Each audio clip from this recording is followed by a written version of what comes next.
على رسوله الكريم اما بعد فاعوذ بالله من الشيطان الرجيم بسم الله الرحمن الرحيم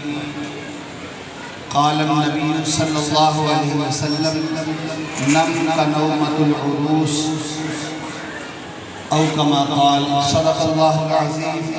وصدق رسوله النبي الكريم ونحن على ذلك من الشاهدين والشاكرين والحمد لله رب العالمين ان الله وملائكته يصلون على النبي يا ايها الذين امنوا صلوا عليه وسلموا تسليما الصلاة والسلام عليك يا سيدي يا رسول الله وعلى آلك وأصحابك يا سيدي يا حبيب الله الصلاة والسلام عليك يا سيدي يا رسول الله وعلى آلك وأصحابك يا سيدي يا حبيب الله بدر المشائخ خشبوئے کبیر الاولیاء حضرت صاحبزادہ پیر سید احمد مصطفین حیدر شاہ صاحب سجادہ نشین مرکزی سجادہ نشین آستانہ عالیہ چورا شریف آج یہ پروقار تقریب سعید جو کہ عرس کے حوالے سے انعقاد پذیر ہے یقیناً ہم تمام بھیر بھائی یہ بات محسوس کر رہے ہیں کہ کبیر الاولیاء یوسف المشائخ آفتاب نقشبندیت مہتاب مجددیت تاج الفہول کشتہ عشق رسول حضرت صاحبزادہ پیر سید محمد کبیر علی شاہ رحمت اللہ تعالی علیہ کبھی اسی طرح وہ جلوہ افروز پچھلے سال ایسے ہی جلوہ افروز تھے اور اپنا فیض بانٹ رہے تھے اور آج بھی میرا یہ ایمان ہے کہ وہ کہیں بھی نہیں گئے کیونکہ ہیں دونوں گھر انہی کے ہے دونوں گھر انہی کے جہاں جی چاہے جا بیٹھے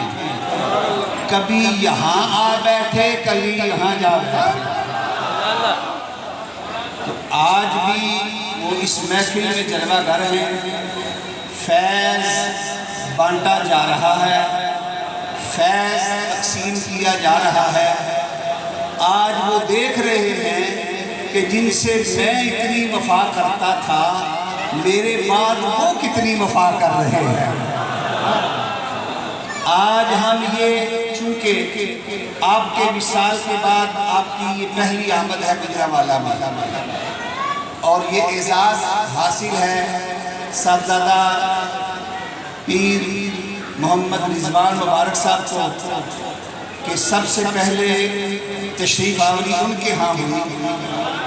اور آپ کے وصال کے بعد اور یہ عظیم شان اجتماع بتا رہا ہے کہ الحمدللہ گجرانوالے والے وفادار ہیں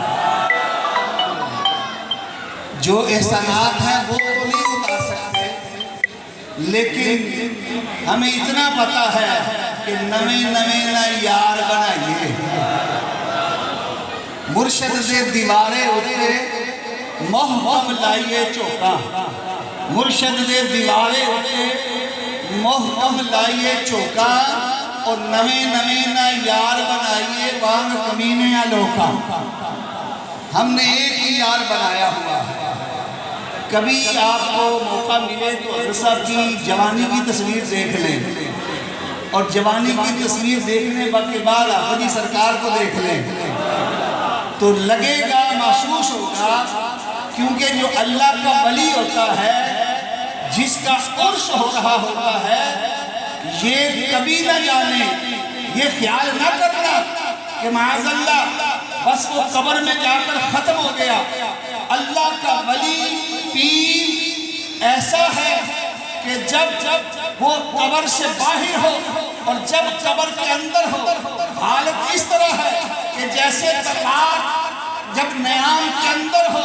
تو جس طرح پیر دنیا میں ہوتا ہے تو تلوار نیام کے اندر ہوتی ہے، جب پیر قبر کے اندر چلا جاتا ہے تو تلوار نیام سے باہر آ جاتی ہے۔ پیر دنیا میں رہے تو دونوں جانب توجہ ہوتی ہے، مریدوں کی طرف بھی اور اس رب کی طرف بھی، لیکن جب قبر میں چلے جائے تو ساری توجہ اپنے مریدوں کی طرف ہو جاتی ہے۔ میں نے جو کہا نم کا نومت العروس، جب اللہ کا ولی دنیا سے جاتا ہے تو اسے 3 مرتبہ اس کا عرس ہوتا ہے۔ پہلا عرس جب وہ دنیا سے جا رہا ہوتا ہے، یہ عرس نہیں تو کہ عرس کا معنی ہوتا ہے شادی، عرس کا معنی بولو سارے، آج ہم پیر کی شادی پہ آئے ہوئے ہیں۔ عرس کا معنی ولیمہ، عرس کا معنی خوشی، عرس کا معنی راحت، عرس کا معنی آرام، عرس کا معنی سکون۔ اور یہ کیا ہے؟ اگر آپ کو پتہ نہیں، جس دن پہلا عرس تھا میرے پیر کبیر کا تو آپ نے فرمایا مجھے غسل کرنے دو، کیونکہ دولہا جب بنے تو غسل کرتا ہے، کہا غسل کرنے دو، غسل کیا گیا۔ غسل کے بعد فرمایا کپڑے پہنے، اور کپڑے پہننے کے بعد جب قریب وقت آیا، عین شادی کا وقت قریب آیا، تو آپ نے لالا جی سرکار کو فرمایا کہ جو سب سے میری پیاری چیز ہے وہ ذرا تلاوت تو کرو۔ ادھر کہنے کی دیر تھی، لالا جی سرکار درود پڑھ رہے تھے۔ تو یہ تھا پہلا عرس۔ اور دوسرا عرس کب ہوتا ہے؟ جب بندہ قبر میں جاتا ہے اللہ کا ولی، اور سوال و جواب کے بعد بات ختم کرتا ہوں۔ سوال و جواب کے بعد جب وہ کہتے ہیں فرشتہ نم کا نومت العروس، سو جا پہلی رات کی جیسے دلہن سوتی ہے ویسے سو جا، تو وہ اللہ کا ولی کہتا ہے ارجعوا الی اہلی فاغفر لهم افغفرهم، مجھے جانے دو، مجھے جانے دو۔ وہ پوچھتا کدھر جا رہے ہو؟ کہتا ہے الی اہلی، مجھے جانے دو، میں اپنے مریدوں کو جا کے بتا دوں آج میرا عرس ہو گیا ہے، میں نے کملی والے مصطفیٰ کا دیدار کر لیا، آج میرا عرس ہو گیا۔ حضرات محترم، یہ عرس پاک کی محفل آج یہاں پہ ہے انشاءاللہ العزیز 17 اکتوبر بروز ہفتہ بعد از نماز عشاء جامع مسجد فاروق اعظم کچا فتو منڈ ڈیرہ گجرا کچا فتو منڈ میں انشاءاللہ العزیز امام ربانی مجدد و منور الفسانی الشیخ احمد فاروقی سرحندی رحمۃ اللہ تعالی علیہ، ان کا عرس پاک اور کبیر الاولیاء حضور یوسف المشائخ آپ کی یاد میں یہ محفل پاک اور عرس پاک کی محفل ہوگی۔ تمام احباب سے التماس ہے قبلہ آفدی سرکار تشریف لائیں گے، اور آپ تمام احباب سے التماس ہے کہ 17 اکتوبر بروز ہفتہ بعد از نماز عشاء جامعہ مسجد فاروق اعظم کچا فتو منڈ ڈیرہ گجرانوالہ وہاں پہ تشریف لائیں۔ جس طرح اس محبت میں آپ یہاں پہ آئے ہیں وہاں پہ بھی آپ تشریف لائیں۔ آپ وعدہ کرتے ہیں ہاتھ کھڑے کر کے تشریف لائیں گے، اپنے پیر سے وفاداری کریں، کیونکہ آپ ہر سال امام ربانی مجدد الرسالی کے عرس پاک پر آپ تشریف لایا کرتے تھے ہمارے ہاں، اور آپ تشریف لاتے تھے اور اپنا فیض بانٹ کے جایا کرتے تھے۔ آج بھی فیوز و برکات کی برسات ہو رہی ہے۔ اللہ رب العزت کی بارگاہ میں دعا ہے کہ اللہ تعالی ہمیں چورا شریف فیض سے فیض یاب کرتا رہے، اور ہمیں اس در کے ٹکڑے ملتے رہے۔ اللہ اس در کو ہمیشہ کے لیے سلامت رکھے۔